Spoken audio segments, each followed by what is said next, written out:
ilme waqaawwatichaanu jedhamsiise badeetirraan nu deebisee dhiiga fiite nu fayyise jiruu bara baraan itti uffise ilme waqaawwatichaanu jedhamsiise.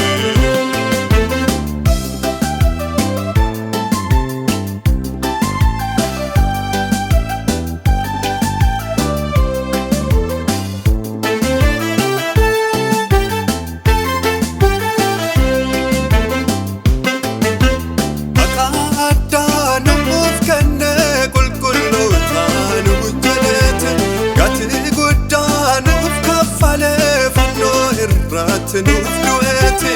abaan saamaan urraan cabsee boolla keessaan nu fuudheeti du'aaleeyyeef jiru kennee inni bakka nuuf du'eeti bakka addaa nuuf kennee qulqulloota nu jaleeti gatii guddaa nuuf kaffalee fannoo irratti nuuf du'eeti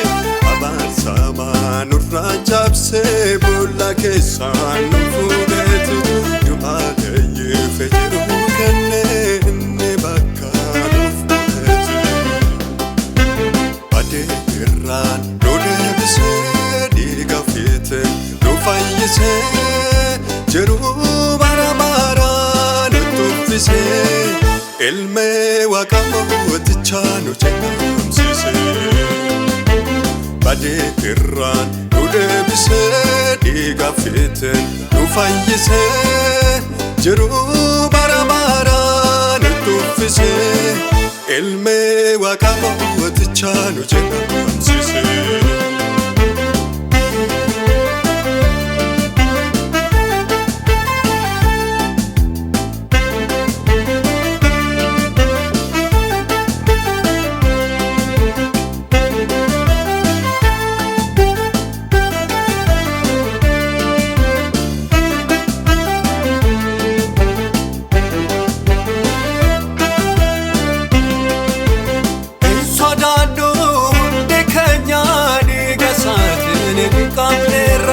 Maqaa gooftaa Yesuusitti dhugeeffannee fayyineerra dukkanarraan ifa baasee fedhii keenya kan milkeesse mootiin guddaan kan ulfaatu dhaloota hundaatti kan wayyoomse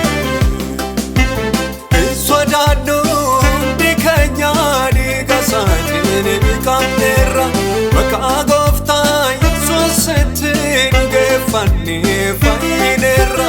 dukkanarraan ifa baasee fedhii keenya kan milkeesse mootiin guddaan kan ulfaatu dhaloota hundaatti kan wayyoomse badeetirraan nu deebisee dhiiga fiite nu fayyise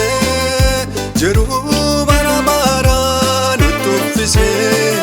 ilme waqaawwatichaanu jedhamsiise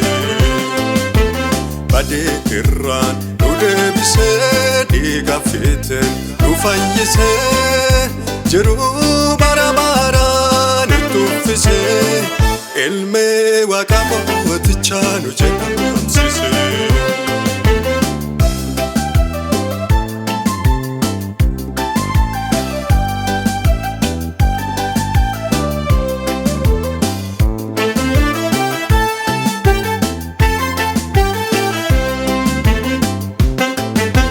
Lafaaf gubbaa lammii hundaat mootichi isaa malee jiru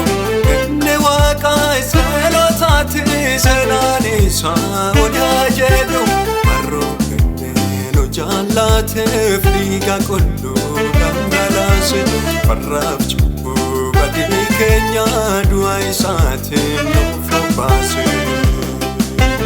lafaaf gubbaa lammii hundaat mootichi isaa malee jiru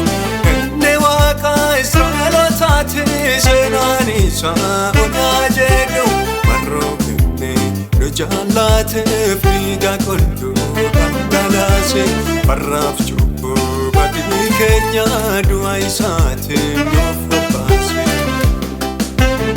badeerraan nu deebisee dhiiga fiitiin nu fayyisee jiruu bara baraa nutti uffisee